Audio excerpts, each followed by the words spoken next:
um relatório da UTAU com conclusões, algumas surpreendentes ou não. Helena Matos, o que é que achaste? Quer dizer, nós temos mais ou menos a percepção de que é isso, que esta é a realidade. Agora, é claro que ver isso escrito e plasmado num relatório da UTAU faz absolutamente toda a diferença.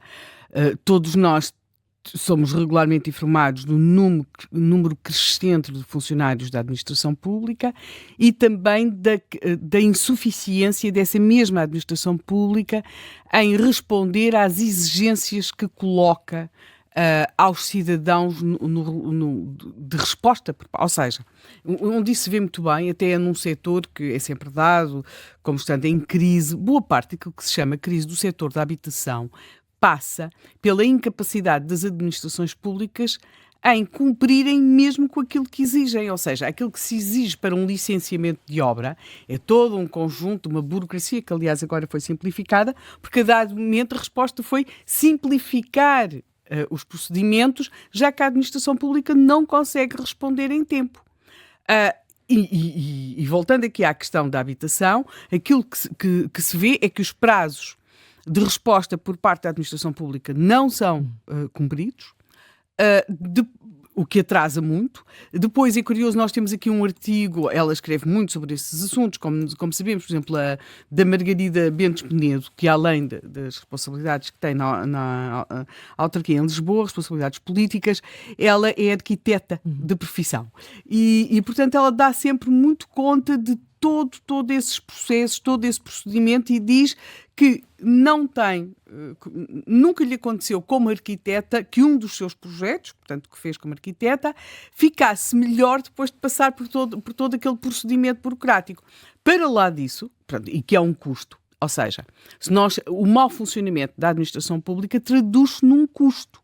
Além do que custa a administração pública, traduz-se num custo, no caso, para as empresas, não é? Todo o tempo que um processo de licenciamento demora, no caso da construção, isso tem um custo que vai ser pago pelas pessoas que vão comprar a casa, não é? Porque há custos de empréstimos por parte das empresas, há toda uma série de custos que se vão mantendo enquanto se espera por aquele processo de licenciamento. Portanto, isso está lá e vai ser pago por alguém.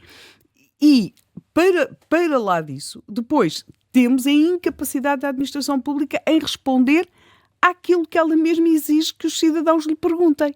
Portanto, isto traduz esta inoperacionalidade. Nós falamos sempre muito na parte da saúde, porque é óbvio, não é? A pessoa quer marcar uma consulta, não consegue, ou vai a uma urgência, bate com o nariz na porta, percebe que ali há um problema de facto. Mas não é apenas aí, noutros setores, nós temos o caso dos custos na área da economia, tudo o que são licenciamentos, traduz-se em custos e traduz-se numa outra coisa, traduz-se em corrupção.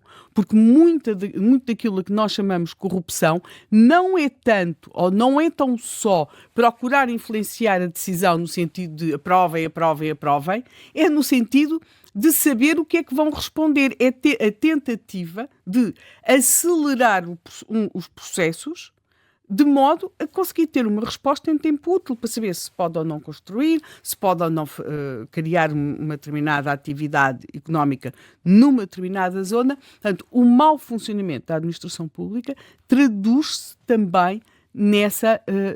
tem esse impacto e é um impacto terrível em termos de custos e em termos de corrupção. Depois, voltando aqui mesmo mais à questão dos funcionários e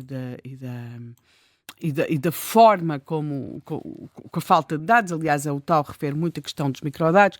O André Pinção Lucas referiu aqui uma coisa que me parece ser muitíssimo importante e que é, tem-se olhado muito para a forma como se gera estas carreiras com uma perspectiva de política social. E portanto, tem-se procurado pagar muito, pagar melhor, não é muito, pagar melhor a quem ganha menos, considerando que quem está no topo dos vencimentos, não é?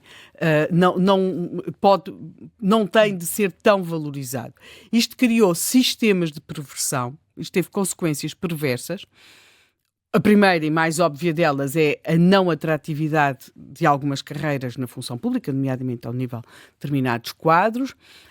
Embora, por exemplo, em alguns casos, há depois um crescimento de quadros que, mesmo quando existem, parecem não ser suficientes ou não ser ou não ter a imagem para dar as respostas que se precisa. Isto é muito claro no caso dos advogados.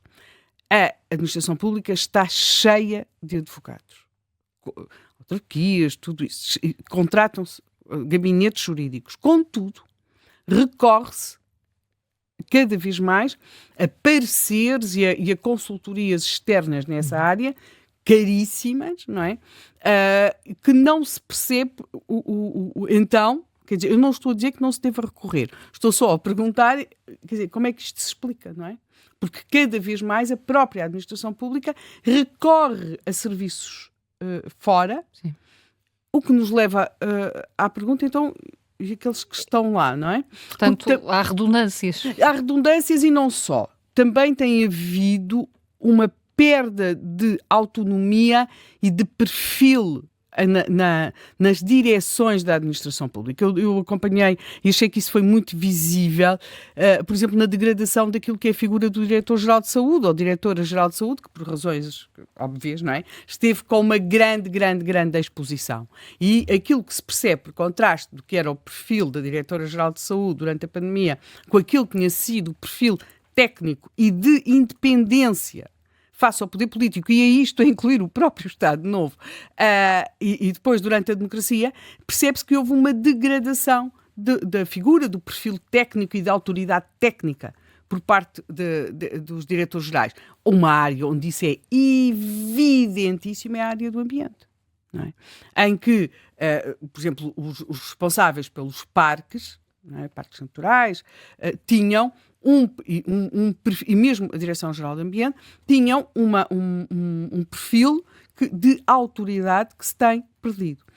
Por outro lado, temos também aqui uma questão, e que me parece ser importante e relevante, portanto, aqui, só para concluir em relação àquilo que o André aqui tinha dito, o Pinção Lucas, e que é o seguinte: passou a remunerar, só tem-se procurado remunerar um pouco melhor as carreiras que têm, ou os técnicos que têm pior vencimento, mas isto cria uma perversão, é que as funções com menor qualificação são razoavelmente remuneradas na administração pública e, por exemplo, fora de Lisboa, fora do Porto, no interior do país, nós encontramos muitas vezes pessoas que pretendem desenvolver atividades económicas queixando-se da dificuldade que têm em contratar mão de obra, porque para os seus potenciais trabalhadores, que são pessoas com baixa qualificação, ou uma qualificação não muito forte, é muito mais aliciante e interessante trabalhar na administração pública do que estar numa empresa privada, porque trabalham menos, como é óbvio, menos horas, em condições que se sabe quais são, e ganham melhor para aquele nível de qualificação. Portanto, acabou a fazer-se aqui estas questões de se fazer política social, não através do país criar mais riqueza e produzir mais riqueza, mas sim através de achar que se vai fazer aqui uma redistribuição, pode depois ter estes efeitos perversos. Pelo contrário, encontramos a dificuldade nos quadros superiores, médios e superiores, sobretudo em áreas que têm de estar em competição. Portanto, a dificuldade de encontrar técnicos de informática é proverbial na administração pública. Aliás, vê-se na carreira, o Zé Manuel referia aqui esta manhã a questão da carreira na CP, mesmo assim nota-se como se teve de criar ali a categoria do técnico informático, porque se aquilo fosse pelas outras vias, não se chegava lá. Eu, de qualquer forma, face a esse quadro da CP, a minha extraordinária dúvida, como utilizadora muito frequente dos serviços prestados por essa empresa, é onde é que estão os técnicos de vendas, que até têm uns vencimentos, não são dos piores, não são dos piores dentro da empresa. É que, se nós chegarmos hoje a uma estação de CP, elas têm umas bilheteiras monumentais, mas à exceção, agora estou a falar aqui em Lisboa, não é? Tirando Rossio, Santa Apolónia, na maior parte das estações, a parte da bilheteira é monumental, mas está fechada. E está fechada durante quase todo o mês. Portanto, depois temos as máquinas onde as pessoas podem comprar bilhetes, mas umas máquinas que foram concebidas para e por técnicos da CP que conhecem todos os nomes daquelas linhas e aquelas coisas todas, um cidadão comum fica ali a olhar para aquilo durante vários dias, e depois tem aqueles sistemas que agora se podem carregar, felizmente, os passos com aplicações e tudo isso, mas há claramente aqui um desajustamento, não é? E aqui chegamos àquilo que durante a pandemia, ou no pós-pandemia, porque a pandemia não é irrelevante nesta questão da administração pública. A administração pública confinou, como absolutamente, e na verdade nunca desconfinou completamente. Ou seja, fechou-se sobre si mesma ainda mais, cresceu exponencialmente o número de funcionários, mas cresceram sobretudo funcionários de funções indefinidas, aquilo que nós na altura às vezes chamávamos os funcionários do álcool gel, não é? Aquelas pessoas de idade, e que são pessoas com funções que não se percebem exatamente a que é que correspondem, e que quase que medeiam entre nós e uma administração pública muito fechada sobre si mesma. Tentar, é claro que já não está confinada, mas quando se procura tratar de coisas como cartão de cidadão, passaportes, tudo, quer dizer, é possível já as finanças, mas nota-se que não se voltou ao que era e não se ganharam propriamente novas funcionalidades. A administração pública tem coisas extraordinárias destas. Eu perdi uma carteira com documentos. Agendei uma coisa que se chama balcão, perdi a carteira. Agendar. Portanto, existe esse conceito. Existe este conceito, depois ali muito tempo sem parafrasear aquele anúncio, mas que me parece ser brilhante, do prima 1, prima 2, prima 3. Falei com as primas todas, premi as primas todas, espremi as primas todas, e lá consegui marcar. Mas, por exemplo, o balcão perdi a carteira, que só funciona em Lisboa, na loja do Cidadão, nas Laranjeiras, tudo muito bem, só aceita pagamentos em numerário. Porquê? Só aceita pagamento em numerário. É um pagamento irrelevante, não é significativo, eles avisam logo quanto é que custa para a pessoa ir munida da verba. Do dinheiro físico. Quer dizer, não tem qualquer... Quer dizer, não tem... quer dizer, mas porquê? Porquê a administração pública? Porque na loja do Cidadão, nas Laranjeiras, eu sei que está cheia de multibanco por todo lado, de terminais, mas porquê? Há depois estas questões, não é? Portanto, nós chegámos aqui a uma situação, portanto, isto é apenas aqui um exemplo, mas que dá muito conta de uma administração, quer dizer, que funciona sobre si mesma. Quer dizer, se fosse num sítio que não houvesse internet, não houvesse, quer dizer, que houvesse dificuldades, na loja do Cidadão das Laranjeiras, um serviço da administração pública só aceita pagamento em numerário. Mas estamos cheios disto. Isto tem impacto. E acabamos com áreas em que não é atrativo para quem tem formações superiores, mas também já deixou de ser atrativo quando compete com outras áreas. Nós temos o caso proverbial do notariado e dos oficiais de justiça, não é?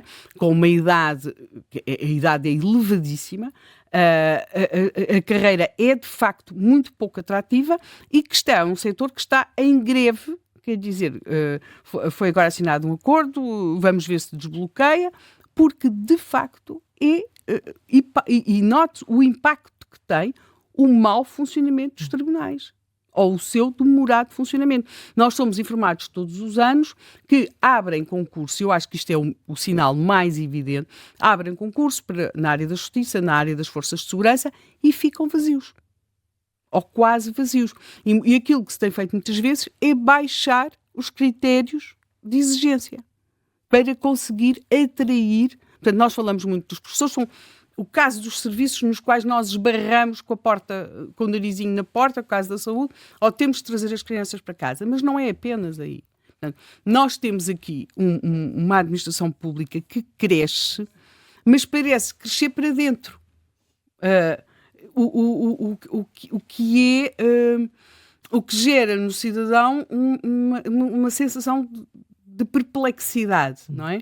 E depois eu acho que este relatório da UTAU é importante porque, para lá de chamar a atenção para aquelas coisas, não sei quantas carreiras, quer dizer, regidas por 720 diplomas, não é? Quer dizer, não é possível, não é? Não é possível. Mas para lá disso temos de perceber quanto é que isto nos custa em termos de degradação de um Estado social, e aí isso é evidente, não é? Mas também quanto é que nos custa em termos de custo para as empresas e para os cidadãos. Este mau funcionamento tem custo. E, de facto, há muito tempo que nós, da administração pública, falamos pouco sobre os serviços que presta e a qualidade ou a falta dela dos serviços que presta, é o caso dos professores. Só falamos da carreira dos professores, não falamos da escola. A escola tornou-se o problema da carreira dos professores. Portanto, é quando aquilo que devia ser um meio para um Estado democrático e para aquilo que são, mais ou menos, os princípios comuns de uma sociedade, em termos daquilo que é o seu Estado social e as funções de alguma intervenção no sentido de minorar as dificuldades da vida, acaba a tornar-se ela mesma, deixa de ser um meio e torna-se o problema. Não é? É como uma empresa de transportes que só discutisse os veículos e não as rotas, os horários. Portanto, aquilo que devia ser um meio tornou-se o objeto da nossa discussão, e eu acho que isso mostra mais ou menos tudo.